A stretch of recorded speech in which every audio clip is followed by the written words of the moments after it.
ओम नमः शिवाय। शिवजी सदा सहाय। ओम नमः शिवाय। गुरुजी सदा सहाय। ब्रह्मा और विष्णु को भगवान शिव के शब्दमय शरीर का दर्शन। ब्रह्मा जी कहते हैं, मुनिश्रेष्ठ नारद, इस प्रकार हम दोनों देवता गर्भ रहित हो निरंतर प्रणाम करते रहे। हम दोनों के मन में एक ही अभिलाषा थी कि इस ज्योतिर्लिंग के रूप में प्रकट हुए परम ईश्वर प्रत्यक्ष दर्शन दे। भगवान शंकर दीनों के प्रतिपालक, अहंकारियों का गर्व चूर करने वाले तथा सबके अविनाशी प्रभु हैं। वे हम दोनों पर दयालु हो गए। उस समय वहाँ उन सुश्रेष्ठ से ओम ओम ऐसा शब्द रूप नाद प्रकट हुआ, जो स्पष्ट रूप से सुनाई देता था। वह नाद पूर्ण स्वर में अभिव्यक्त हुआ था। जोर से प्रकट होने वाले उस शब्द के विषय में यह क्या है, ऐसा सोचते हुए समस्त देवताओं के आराध्य भगवान विष्णु मेरे साथ संतुष्ट चित्त से खड़े रहे। वे सर्वथा वैर भाव से रहित थे। उन्होंने लिंग के दक्षिण भाग में सनातन आदिवर्ण आकार का दर्शन किया, उत्तर भाग में उकार का, मध्य भाग में मकार का और अंत में ओम इस नाद का साक्षात दर्शन एवं अनुभव किया। दक्षिण भाग में प्रकट हुए आदि वर्ण आकार को सूर्य मंडल के समान तेजोमय देखकर जब उन्होंने उत्तर भाग में दृष्टिपात किया, तब वहाँ उकार वर्ण अग्नि के समान दीप्तिशाली दिखाई दिया। मुनिश्रेष्ठ, इसी तरह उन्होंने मध्य भाग में मकार को चंद्रमंडल के समान उज्जवल कांति से प्रकाशमान देखा। तदंतर जब उसके ऊपर दृष्टि डाली, तब शुद्ध सफस्टिक मणि के समान निर्मल प्रभा से युक्त तुर्यातीत अमल, निष्कल, निरुपद्रव, निद्वंद, आदित्य, शून्यमय, ब्रह्मा और अभ्यंतर के भेद से रहित, ब्रह्मांतर भेद से युक्त, जगत के भीतर और बाहर स्वयं स्थित, आदि मध्य और अंत से रहित, आनंद के आदि कारण तथा सबके परम आश्रय सत्य आनंद एवं अमृत स्वरूप पर ब्रह्म का साक्षात्कार किया। उस समय श्री हरि ये सोचने लगे कि ये अग्निस्तंभ यहाँ कहाँ से प्रकट हुआ है। हम दोनों फिर इसकी परीक्षा करें। मैं इस अनुपम अनल स्तंभ के नीचे जाऊंगा, ऐसा विचार करते हुए श्री हरि ने वेद और शब्द दोनों के आवेश से युक्त विश्वात्मा शिव का चिंतन किया। तब वहाँ एक ऋषि प्रकट हुए, जो ऋषि समूह के परम सार रूप माने जाते हैं। उन्हीं ऋषि के द्वारा परमेश्वर श्री विष्णु ने जाना कि इस शब्द ब्रह्ममय शरीर वाले परम लिंग के रूप में साक्षात पर ब्रह्म स्वरूप महादेव जी ही यहाँ प्रकट हुए हैं। ये चिंता रहित अथवा अचिंत्य रुद्र है, जहाँ जाकर मन सहित वाणी उसे प्राप्त किए बिना ही लौट आती है।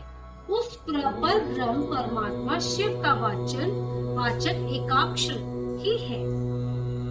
वे इसके वाच्य अर्थ रूप है। वे परम कारण रित सत्य आनंद एवं अमृत स्वरूप परात्पर पर ब्रह्म एकाक्षर का वाच्य है। प्रवण के एक अक्षर आकार से जगत के बीजभूत खंड जन्मा भगवान ब्रह्मा का बोध होता है। उसके दूसरे एक अक्षर उकार से परम कारण रूप श्री हरि का बोध होता है और तीसरे एक अक्षर मकार से भगवान नील लोहित शिव का ज्ञान होता है। अकार सृष्टि करता है, उकार मुंह में डालने वाला है और मकार नित्य अनुग्रह करने वाला है।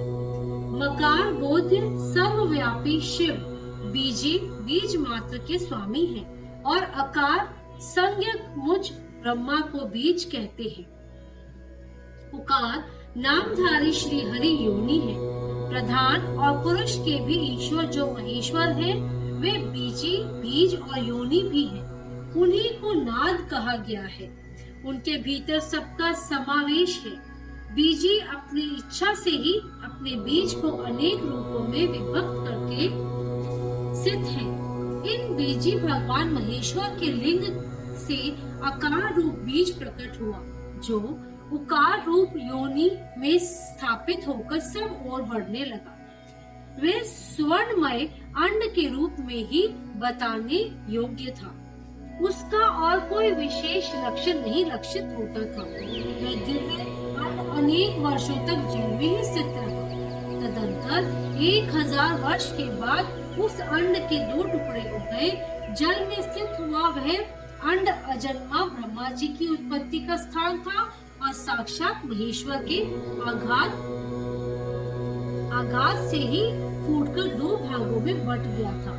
उस अवस्था में उसका ऊपर स्थित हुआ सुवर्णमय कपाल बड़ी शोभा पाने लगा। वही भूलोक के रूप में प्रकट हुआ तथा जो उसका दूसरा नीचे वाला कपाल था वही ये 5 लक्षणों से युक्त पृथ्वी है। उस अंड से चतुर्मुख ब्रह्मा उत्पन्न हुए, जिनकी क संज्ञा है। वे समस्त लोकों के श्रेष्ठा हैं। इस प्रकार वे भगवान महेश्वर ही क, उ और म इन त्रिविध रूपों में वर्णित हुए हैं। इसी अभिप्राय से उन ज्योतिर्लिंग स्वरूप सदाशिव ने ओम ऐसा कहा। यह बात यजुर्वेद के श्रेष्ठ मंत्र कहते हैं। यजुर्वेद के श्रेष्ठ मंत्रों का यह कथन सुनकर ऋचाओं और साम मंत्रों ने भी हमसे आदर पूर्वक कहा, हे हर, हे ब्रह्मणे, यह बात ऐसी ही है। इस तरह देवेश्वर शिव को जानकर श्री हरि ने शक्ति संभूत मंत्रों द्वारा उत्तम एवं महान अभियुत से शोभित होने वाले उन महेश्वर देव का स्तवन किया।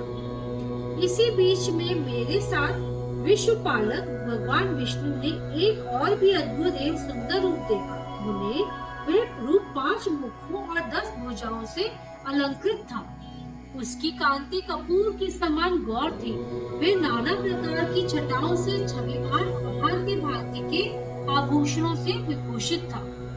उस परम उदार महापराक्रमी और महापुरुष के लक्षण से संपन्न अत्यंत उत्कृष्ट रूप का दर्शन करके मैं और श्री हरि दोनों कृतार्थ हो गए। तत्पश्चात परमेश्वर भगवान महेश प्रसन्न हो अपने दिव्य शब्दमय रूप को प्रकट करके हंसते हुए खड़े हो गए।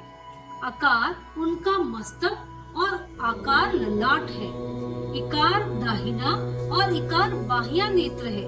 उकार को उनका दाहिना और उकार को बायां कान बताया जाता है। ऋकार उन परमेश्वर का दायां कपोल है और ऋचार बायां।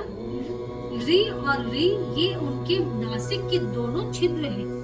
इकार उन सर्वव्यापी प्रभु का ऊपरी ओष्ठ है और इकार अधर। उकार तथा औकार ये दोनों क्रमश उनकी ऊपर और नीचे की 2 दंत पंक्तियां हैं। अंग और अह उन देवादिदेव शूलधारी शिव के दोनों तालु हैं। क आदि 5 अक्षर उनके दाहिने 5 हाथ के हैं और च आदि 5 अक्षर बाएं 5 हाथ। ट आदि और त आदि 5 अक्षर उनके पैर हैं। पकार पेट है। फकार को दाहिना पार्ट बताया जाता है और बकार को बायां पाश। बकार को कंधा कहते हैं। मकार उन योगी महादेव शंभु का हृदय है। य से लेकर स तक 7 अक्षर सर्वव्यापी शिव के शब्दमय शरीर की 7 धातुएं हैं। हकार उनकी नाभि है और षकार को मेड मूत्रेंद्रिय कहा गया है।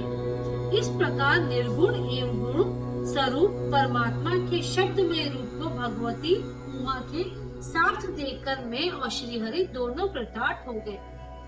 इस तरह शब्द ब्रह्ममय शरीरधारी महेश्वर शिव का दर्शन पाकर मेरे साथ श्री हरि ने उन्हें प्रणाम किया और उन्हें ऊपर की ओर देखा। उस समय उन्हें 5 कलाओं से युक्त ओमकार जनित मंत्र का साक्षात्कार हुआ। तत्पश्चात तत्पश्चात महादेव जी का ओम तत्सवमसि यह महावाक्य दृष्टिगोचर हुआ, जो परम उत्तम मंत्र रूप है तथा शुद्ध स्फटिक के समान निर्मल है। फिर संपूर्ण धर्म और अर्थ का साधक तथा बुद्धि स्वरूप गायत्री नामक दूसरा महान मंत्र रक्षित हुआ, जिसमें 24 अक्षर है तथा जो चारों पुरुषार्थ रूपी फल देने वाले हैं। तत्पश्चात मृत्युंजय मंत्र, फिर पंचाक्षर मंत्र तथा दक्षिणा मूर्ति संयुक्त चिंतामणि मंत्र का साक्षात्कार हुआ। इस प्रकार 5 मंत्रों की उपलब्धि करके भगवान श्री हरि उनका जप करने लगे। तदंतर ऋक, यजु और साम ये जिनके रूप हैं, जो ईशान ईशो के मुकुटमणि ईशान है, जो पुरातन पुरुष हैं, जिनका हृदय अघोर अर्थात सौम्य है, जो हृदय को प्रिय लगने वाले हैं, सर्वगुण सदाशिव है, जिनके चरण भाग परम सुंदर हैं, जो महान देवता है और महान सर्पराज को आभूषण के रूप में धारण करते हैं, जिनके सभी ओर पैर और सभी ओर नेत्र हैं, जो मुझ ब्रह्मा के भी अधिपति कल्याणकारी तथा सृष्टि पालन एवं संहार करने वाले हैं, उन वरदायक सांब शिव का मेरे साथ भगवान विष्णु ने प्रिय वचनों द्वारा संतुष्टि चित्त से स्तवन किया। पाठ अध्याय 8 समाप्त।